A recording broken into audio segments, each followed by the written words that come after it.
Hey, Kari. Hey, Maya.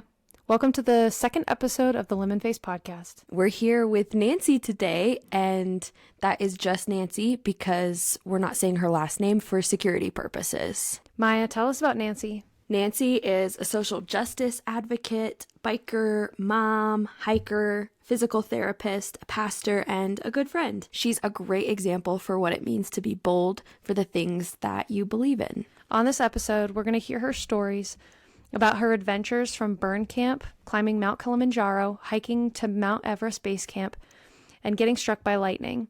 And in part 2, we're going to go more into her international aid work in Asia. Thanks for listening. This is the Lemon Face Podcast.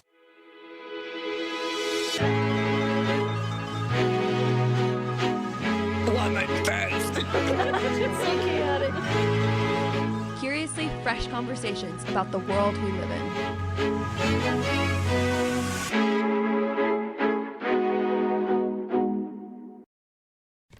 Nanci, it is such a pleasure to have you here with us on our podcast. Why don't we just dive straight on in and you tell us about your time in Africa on Mount Kilimanjaro? When I was growing up, I grew up Quaker, and our Quaker church in Africa, we had a huge reciprocal relationship with Quaker churches in Africa, and there were many of them who knew about Kilimanjaro. And so I grew up, like I taught myself Swahili. I always thought I would work in some orphanage in Africa, and I always wanted to hike Kilimanjaro. That was like, since I was a teenager, that's what I wanted to do. It was always in the back of my mind, when am I going to do that? I turned 50. It was my goal to climb Kilimanjaro. And so all 4 of my grown children and a couple friends and my daughter's husband, we all climbed Mount Kilimanjaro. Kilimanjaro's in the middle of nowhere, am I right? It's in the middle of nowhere. It's like right by Tanzania and Kenya. And you can access it either direction. And I have this son who has some special needs, and he's, low muscle tone and doesn't have a lot of strength. And so it was a big deal to see that he did it. He did it. He got to the top. So we are like, it's an 8-day thing. So 6 days up, 2 days down. And we are like 5 days and 3/4 of the way there. We're just hours away from the top, and it's in the middle of the night. It takes 5 days to climb it? Oh, 6, yes. Yeah, so it was 5 hours, 75% of the way, and almost to the top. And it's in the middle of the night, and he takes off his coat, his hat, his gloves. It is like below zero, and lies down and goes, I'm not going any further. And so, I had a friend who's a physician, so he immediately goes to, like blood sugar. And he's like, here, take a drink of this and take, a cookie, eat a cookie. And he did, and he didn't budge. He still wasn't budging. And then he put like Mumford and Sons in his earbuds. You have to do better than that. Yeah. And I would get motivated. It didn't work. It didn't work. Well, poor Dylan ended up listening to that same track for like 24 hours because it took forever for us to get up and down. But anyhow, and then I go over and I'm like, he's such an emotional guy. We were raising money for our friend Abby, who was dying of cancer. And so we had all these people supporting him so that he could get to the top. And this was going to be funds that we were going to give to Abby's family to help pay for the medical expenses. So I'm thinking that's going to motivate him. He's so connected to Abby. So I'm like, oh, Dylan, remember who we're doing this for? And he looks up at me and he goes, I'm doing this for you, Mom. That's not working. So this guy who was our guide, who in the very beginning, the first day, we all collect around, and the first day he comes up to me and he goes, Mama, and I'm like, yes. He's like, I'll get him to the top. And he had stuck by Dylan the entire way. And so he goes over to Dylan, doesn't say anything, grabs Dylan's coat, wraps it around his own waist, grabs his gloves and his hat, puts it in his own pockets, and he says, I'm going to the top. And he starts walking. And Dylan is still lying there, and he's starting to get cold. And we start gathering up and getting ready to go. And he's like, I'm going to be lying here, freezing to death on this mountain by myself. And he stood up and started running after his guide. Lesson of grit. Yes, grit, exactly. Kilimanjaro is a hard climb, and especially at the very, very top, because it's lack of oxygen and It's 19,428 feet or something. And I would just look at the guide in front of me. And I'm like, he steps left, I step left. He steps right, I step right. He pauses, I'll pause. And I just kept doing exactly what he did. And that is totally what got us to the top.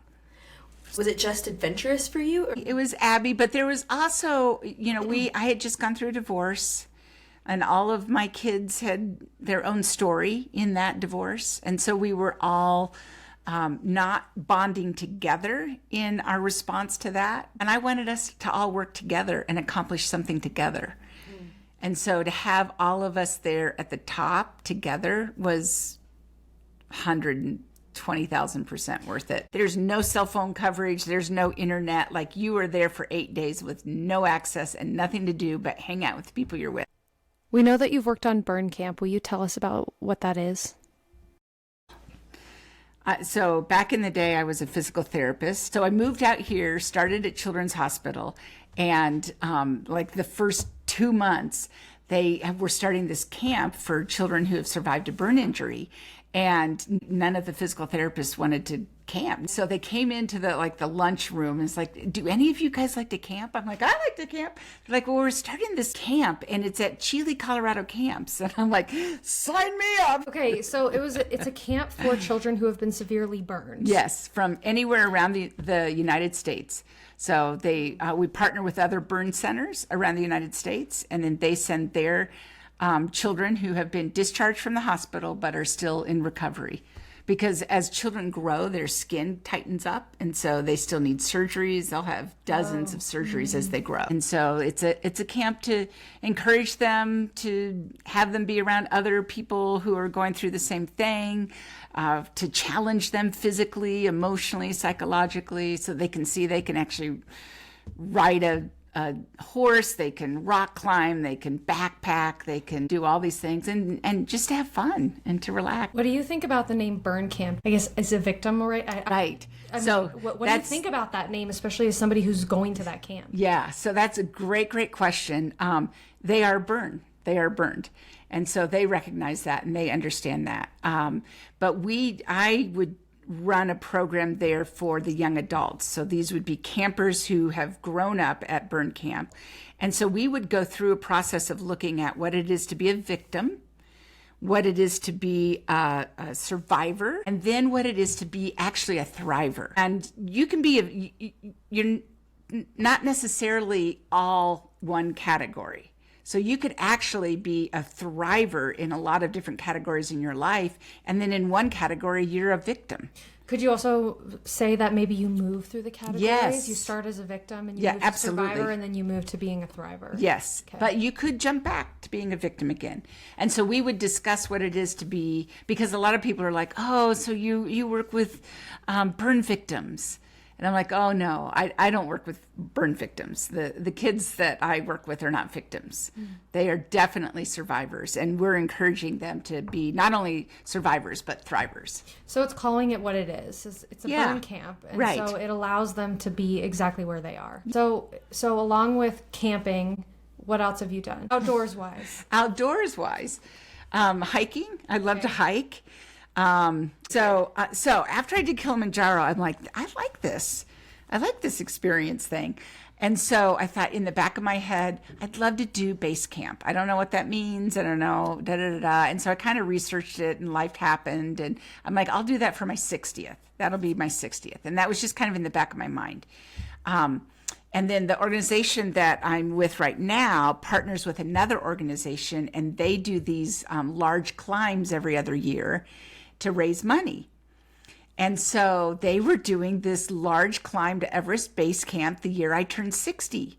And I'm like, oh, this is meant to be. Like, coincidence? I have to do this. I cannot say no. Yeah. And so we worked it out where I raised money for my organization for their project that they were doing in the country. And then they found a woman, because everybody else are, like 45-year-old men. And so they found another woman that I could be a roommate with to go with. And she's a wonderful young woman and were friends, and that was great. So I hired this trainer for a year, and I broke both of my ankles and needed knee surgery because I tore my meniscus. You know those jump ropes with the chains in them? Yeah, okay. You know, they're really dangerous if you get them caught on your other leg. So I bet you haven't done that again. No, I'm not jumping rope anymore. So I was on the schedule to have my knee surgery, but we were going to go to the hike, so I was just going to hike without the knee surgery. I was just going to be in pain. I'm like, I can do it. It's just pain. I can handle it. And then like 2 days before Christmas, we were going to go in May, and they had me on the schedule for March, which was not enough time to recover.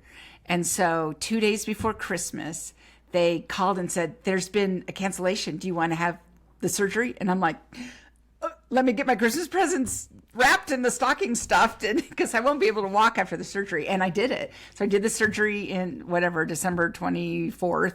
And then in May, we did the climb, and it was fine. My knee was great. So can you explain, obviously Everest is the tallest mountain in the world, and base camp is the base of Everest. Yes. But can you explain how challenging it is to get from what point to base camp, and why that's such a challenge? I just told you, Kilimanjaro, and it was maybe 30 miles, and, it was like from 2,000 feet to 19,000 feet. Everest was 100 miles round trip. It was 16 days, so 10 days up and 6 days down. And the elevation is 18,000 feet. And we had 50,000 feet of elevation change. Because Kilimanjaro goes back and forth, back and forth, back and forth. Well, Everest, you go up and down, up and down, up and down. This is exponentially, more difficult, although it is spread out over more days. Okay. So you have more days to do it. And I would do it again in a heartbeat. I loved it so very much. But where do you start? You go into Kathmandu, and then literally you get onto a 20-person airplane with 20 people. You are almost sitting in the lap of everybody next to you. And you fly in. Where's your gear? On your lap. You get 32 pounds. Okay. On your lap in a backpack. Is That's that it. including food? That includes everything. everything. You get 32 pounds. 32 for pounds. How many That days? is it for the 16 days. Yes. So you're pretty stinky because you only have like two changes of clothes. Did you pack a lot of underwear? Because I did not. No. What you do? Switch it inside out? Just switch it inside out and wash it out. Okay. Because it's very dry, so it'll dry overnight. So you start out in Kathmandu, get on this plane, 20-person plane, and you land in the most dangerous airport in the world. So just Google that. Why? Most dangerous airport in the world. And it's the most dangerous because it's such a short runway. And on one side of the runway is a mountainside. So when you're landing, you have to stop before you crash into the mountainside. And on the other side, when you're taking off, is a 1,000-foot drop. And so you've got to be going or else you're going to drop. Lukla. There it is. So it is the Tenzin Hillary Airport in Lukla. And so you get there, and then you start your hike, and you're hiking through everybody's village. So whereas Kilimanjaro, there's nobody who lives on the mountain. You're just doing, back and forth to the top. But in Everest Base Camp, you're going through people's villages, and you're staying in tea houses. It's kind of like glamping, but not as posh. So there is a bed, and you are inside. There's not heat or air conditioning or things like that. There's a wood-burning stove that can kind of keep you warm, but it is really, really cold at the top. It's really cold. Oh my gosh. Are people that live in these villages, some of their main sources of income are people traveling to Mount Everest? Yes, absolutely. So the tourist industry is extremely important to them. So, and they live off the land, and they grow things, and, they're indigenous Nepalese, and that's where the word Sherpa came. It's the Sherpa people group. Wow. Were you guys the only ones that were along the road, or did you meet a lot of people? No, we met a lot crowded? of people. There's also a huge amount of yaks and donkeys because the best part. There's no cars, no trucks, no engine noise whatsoever. I had a farmer at a stock show one time try to convince me in yak meat and yak milk. He said it was the best thing that's going to change the world. Yes. Yeah, and I didn't like either one of them. What'd you eat? So, and that's the other thing, I'm gluten-free. So it was a lot of potatoes. You just carry like nutrients with you, like electrolytes or I would, vitamins. because go back to the 32 pounds. Yeah, I didn't carry a lot because it was important to me to have some clothes. So I carried a couple protein bars a day. So there was enough to sustain me. I had a lot of oatmeal in the morning and chicken, a lot of chicken. Okay, how was your interactions in these towns with Lovely, locals? lovely. What do they speak? Nepalese. Okay. They Any speak English? Nepalese. How do you communicate? Yeah, they would speak English. I was going through one town and met this wonderful woman. She's about my age, and we just glamped onto each other. And she sells bracelets, and she was trying to sell us bracelets. And, back to the 32 pounds, I'm not buying a lot. But she comes out to Winter Park every summer and sells her stuff in Winter Park. Winter Park, Colorado? Yes, Winter Park, Colorado, exactly. And so she's like, no, you could just find me. I'm like, where? Where in Winter Park? Right there. I'm like, where there? Because like in the resort itself, yes, in the resort. So I looked for her the next summer and I didn't find her. But that was the kind of response we get everywhere. Just so much friendliness and hospitality and goodness. And there's like a trust of your neighbor. Yes. There. Yeah. Well, everybody knows everybody. So except for the ones that are walking through their villages. And so did you have a guide or multiple we guides? did. We had Sherpas. So we had three. We had a main Sherpa, and then we had three other people who were Sherpas from the Sherpa group. So we had 4 Sherpas from the Sherpa group who were our main guides. And then we had 4 who actually hauled those 32 pounds from one tea house to another. So we'd have a backpack that had a change of clothes and rain gear and stuff like that in it. But then they would haul our main gear from one place to another, like our sleeping bags and, all that kind of stuff. And it was great to employ them. One was a girl. They carry all of the weight on their forehead. Everything's in their back. And she would run ahead. She was studying to go to nursing school. And she would run ahead. She'd get there in no time flat. And then she would be, at another tea house studying the whole time. What's her socioeconomic background? Because, I don't want to assume anything, but she goes to Winter Park every year. Like, does she That's say... a different lady. Okay. So that lady was a retailer in one of the villages that we walked through. And she also is trying to raise money to educate kids in Nepal. But this girl who was carrying our things, they're poor. Yeah. And so she's doing this because she wants to work her way through college. What sense of accomplishment did you have from doing Well, so one thing I learned about myself is that I'm terrified of hanging bridges. Terrified, which I didn't know that because, quite frankly, there aren't too many hanging bridges in my daily life. I had no idea. And I thought there was one bridge. I just thought because like if you Google that, you get like the Hillary Bridge. And I'm like, oh. So in the beginning, before I even went, I saw that bridge and I'm like, oh, that's going to be a little scary. Well, 4 bridges before we even got to the Hillary Bridge, there was, many hanging bridges and they sway. So they sway left and right and forward and back. And you cannot hold on to the sides because the sides are like barbed wire. You can't hold on to anything. And then you're up in the air and there's no visual cueing for where plumb is, where your parallel is. Exactly. And so I would get vertigo. I would have like this autonomic nervous system reaction. I'd want to like throw up and cry and pee.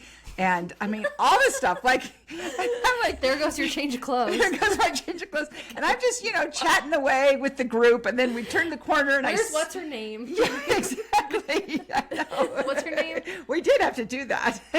Do what? We had to track her down because she went running ahead with all of our clothes. Oh. Like, this bridge is going to be the end of us. We get our clothes back. Yeah. And so I turned the corner and here's this bridge and I just I have a breakdown. And, everybody's kind of looking at me like, you always kind of look like you got your act together and you don't have your act together. Right? What is wrong with you, lady? And I'm like, I don't know if I'm going to be able to do this. And, and the guy, the Sherpa, he's joking all the time. He's like, well, then you're not going to the top. Ha ha ha. I have to either figure out how to get through these hanging bridges or not do this that I've worked a year and a half for, and I've raised $130,000. Like, really? So hanging bridges are the unknown fear that you just discovered. And Have you so had a reaction like that to Never. skydiving or any other no, form of no. Never. I haven't skydived, but Okay. I did have a year of flight. Okay. Because I do have kind of I would have said a fear of heights until I did the hanging bridges thing. That's a true fear. Like the fear of heights was always just like queasy stomach. It's a natural instinct to be afraid of heights. It's survival. Yeah, totally, Yeah. totally. But then an actual fear, like an unrealistic fear. If you know you're not going anywhere, and you're Yes. still afraid. That's the hanging Yeah. bridges. Okay. And what I learned out of those hanging bridges, so we looked at all these different ways. I was like, you could blindfold me and carry me over like a sack of potatoes. Like, but the first couple of them, I would hold on to the shoulder or the backpack of the Sherpa in front of me, and then the person in back of me would hold on to me. What we ended up getting to was somebody'd have to take my backpack and, and my walking sticks and everything so that I felt looser or freer. But if I held the hand of the person in front of me and behind me, I was so much calmer. It was like that skin to skin and hand to hand. Oxytocin. Yes. Or skin to skin. Yes, Yeah. absolutely. And I wouldn't have made it without the community, without the whole group I was there with. Because somebody had to take my sticks, somebody had to take my backpack, somebody had to go in front of me, somebody had to go in back of me. I'm like high maintenance on Was it those. embarrassing, or were you like, Oh, this is where totally I'm at? embarrassing. Oh, no. 100%. Especially when I'm like, I might pee my pants. I'm around all these married 45-year-olds, like, and the Sherpa's laughing. I'm like, okay, so that's where we are, huh? So now you know to empty your bladder before you get on the bridge. So what was it like seeing Everest for the first time? It was, when people talk about doing base camp or going to Everest, it's that focus is on that mountain, right? And to me, the pleasure wasn't necessarily that mountain, but it was the day-to-day process of getting to that mountain. Like being at the top, base camp is okay. I don't necessarily need to go to base camp again, but every single day, it was like 270 view of mountains that are like 18,000, 20,000, 25,000. I mean, huge mountains towering over you. And the Himalayas. the Himalayas and the yak bells going and like the atmosphere itself every single day. And then being with a group of people that were all like-minded, and we could have like the deeper conversations.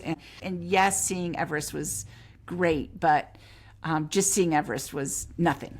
Was it before or after that big avalanche that killed? It was after. After. Mm-hmm. What was that like coming to that scene after? Or Kathmandu, seeing the earthquakes. I mean, that was way more, because I was more involved with the earthquakes and helping get supplies over there and helping people. And so one of the places that we stayed at the very, very top, this is the last stay before you get to the base camp. It's called Gorashep. And it used to be called Lake Cabin or something like that. It was right on the edge of this lake that you had to go around to get to base camp. And during the earthquake, the earth opened up and the entire lake drained.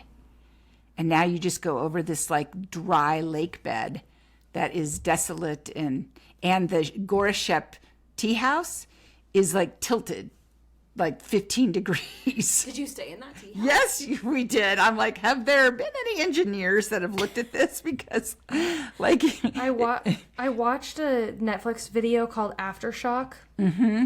It says Aftershock, Everest, and the Nepal earthquake. And in this, I think it was a journey of a few friends.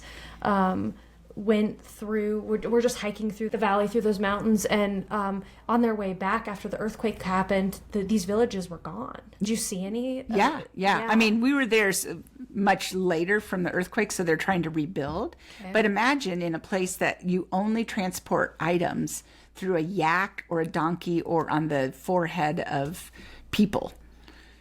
You know, it's hard to get 2x4s and sheetrock up there. They do have some helicopters that will do that for bigger items, but for the most part, it's going up on the back of a yak or a human being. And so we saw a lot of human beings taking, 4x8s on their back up there, plywood. Okay, what about base camp? Was there anything that you saw of aftermath of that? No. Okay. No, it's a glacier. It's all ice and snow. And there's like 2,000 people who camp there who are trying to get to the top. They're trying to actually move base camp off of that glacier.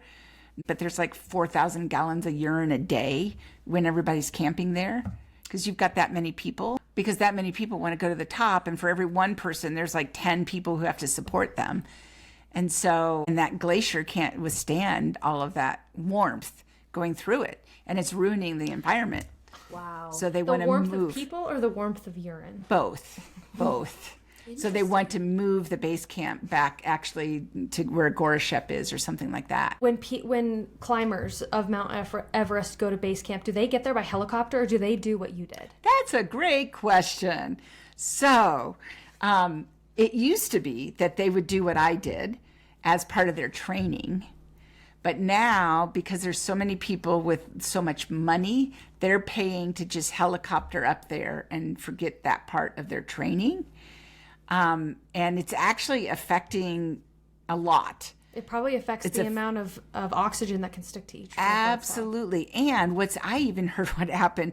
So one of the most dangerous parts of climbing from base camp to the top is the ice fields. So there's like the glaciers moving, the ice can crack and you can fall immediately, which is like my worst fear in the whole world, or ice can fall off of the glacier and hit you in the head. And there's, it's one of the most dangerous parts of climbing to the top of Everest.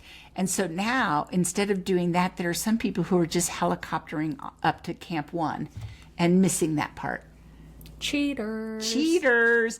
And there was a lot of people who will just tourists who'll just helicopter to base camp. Just to see it. I'm like, that's like, don't bother. I mean, that is so cheating. I would say don't go to base camp because base camp's not that. First of all, you can't see Everest from base camp because the way the base camp where it sits and Everest is too tall, you can't see it. You can't see the summit, hidden. or you can. You can't see the summit. Okay, but you can see the mountain. You're right at the mountain. No, there's other mountains in front of it that you have to go over to get to the Everest mountain. I mean, that's the way the Himalayas are. Yeah, That's so deceiving. Yeah. And so there's another mountain that's at 18,000 that we hiked to, and you can see Everest from there. I've got great photographs. Did you love that? You hiked to an 18,000 foot mountain. Yes. That's really worth bragging about. But Kilimanjaro is 19.4, so. Oh, okay. Yeah. Will you send us those pictures? Yes. You telling that story? Absolutely. We don't have to put any names. Absolutely. Okay. So base camp is like, I mean, Is it kind it's of a lot of ice. It's like going to the Eiffel Tower and you're like, I'm here.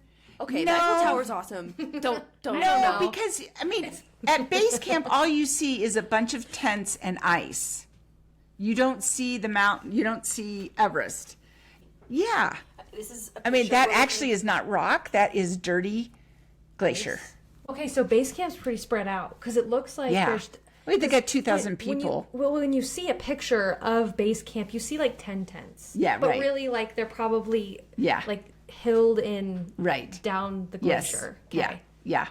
Wow. So I would love to actually take some tour groups back there, but not do base camp. There's other tours that don't have to be 16 days and, 100 miles and all of that. You'll have a helicopter waiting on each side of the bridges. I'll take some Depends next time. So let me tell you about this. Okay. So pollution on the mountain is kind of a big deal. There's a lot of pollution going up to base camp and then base camp up to the top.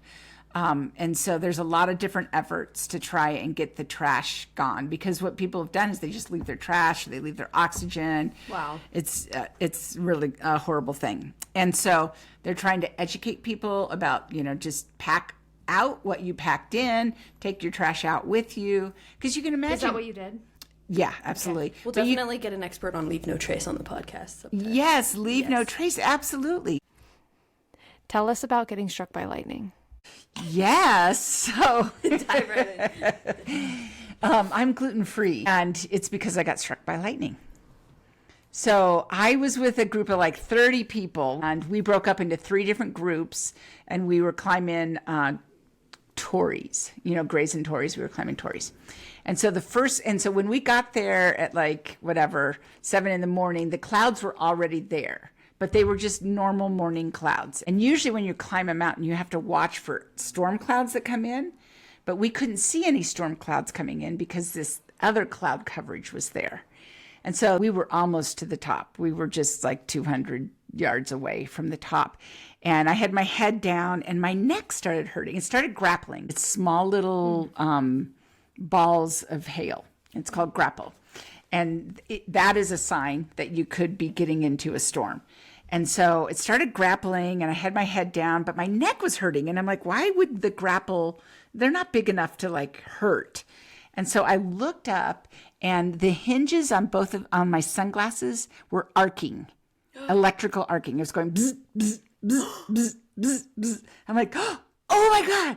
And so then I look past my sunglasses and I look at, and it's like I'm, on Mars or something. It's going bzz, bzz, bzz, bzz, bzz, bzz, because of the clouds. You're talking about you're seeing electricity go down from the clouds to the ground. rocks, because I'm above tree line. So it's just rocks. It's hitting, there's electricity going all around me.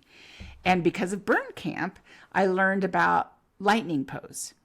And so I get in lightning pose, it is really hard. That's all I can tell you is it's like you put your heels together and you squat down, but your arms can't touch anything and they have to be low, not touching the ground, not touching your body and not touching themselves because you're trying not for the electricity to go through your heart.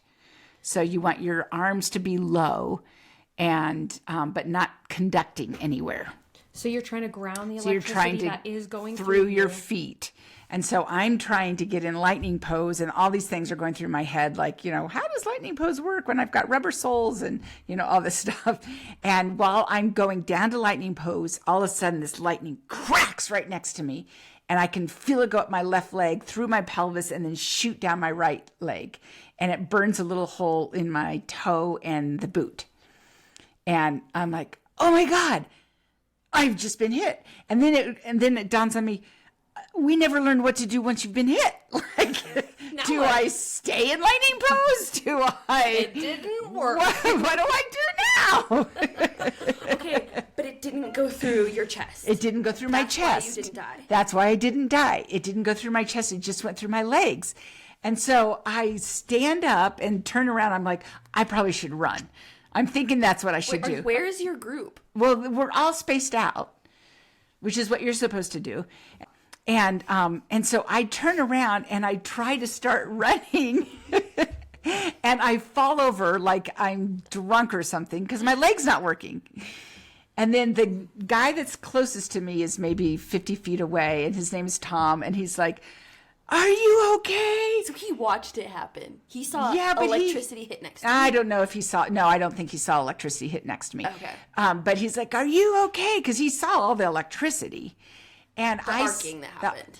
He saw the cloud to the rock, cloud to the rock, cloud to the rock. There's we're in an electric storm. There is electricity happening all around us. Lightning striking all around us. And he's like, are you okay? Because he saw me fall. And I said, no. And he turned around and started running down the mountain. So I'm still thinking today that he thought I said go, not no. This is what I'm banking on. Because he's a kind person and I want to believe the best. It's like, are you okay? No, I'm out of here. Okay, peace out. Love you, but not that much. And so then I'm like, I got to run. And fight or flight took over, and I just started running. And I ran, everybody's running down now. And then we all like met up. There was one couple, and they were holding hands. Her hair is as long as yours, and her hair was on top of her head. And they were holding hands, and it's arcing between the two of them. And I'm like, get apart. And then and you're not supposed to run on the trail. You just run across and stay apart because you don't want to conduct. Because if you clump together, you will conduct. And so then I didn't stop. I ran for 5 miles solid all the way down to the parking lot. And then I couldn't move. And I had therapy for like 6 weeks. And so that adrenaline kicked in. And then once it was gone, you were done. Yes. And my right leg hasn't never really been the same. But I have climbed Kilimanjaro and Everest since then. So can you explain the hole? It's burned. It was a burn. Yeah. So it conducts through your body, and then it has to find an exit. So it's going to the next conducting space. How big of a hole was it? A dime. It wasn't very big. That's big. Yeah, but I mean, I work with burn kids. You know, that's fair. It's small comparison. So then I hear, once you've been struck, you're 7 times more likely to be struck again. What's the deal? And do I go to like the internist or the gynecologist? Like, who changes that? Yeah. Like, how do I reverse that? Again, what's the foot doctor? Yeah, the podiatrist. Who changes the electricity in my body? I don't know who does that. And so, long story short, I ended up at a naturopath, and he's like, I don't know about changing your electricity in your body, but I do know that God's created your body to heal.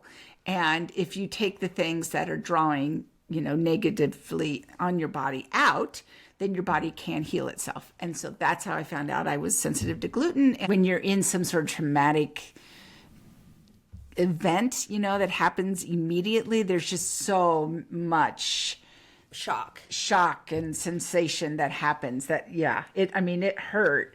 But at the moment, then, the fight or flight takes over. And so, but what really hurt was the rehab. Oh gosh, that hurt so bad. Yeah. And it was all the small muscles in my pelvis and in my leg that got torn. Oh. Because they were electrocuted. And so it was like they just, had so much tension on them, they just ripped. You're a physical therapist. Did you do your own recovery? No, I had somebody else do it. Yeah. So I had ultrasound stretches and massages and all this stuff. I can't remember what it was that I had done, but I could feel it all. I can feel all my small muscles in my pelvis and in my right leg. Wow. Nanci, you are a goer, you're a doer, you've experienced a lot of difficult circumstances, and yet you keep moving forward. I love that about you. The best word I think I could describe is grit. And in the next episode, we're going to talk more about what that grit looks like. So keep listening to part 2 on Nanci's international work. This is the Lemon Face Podcast.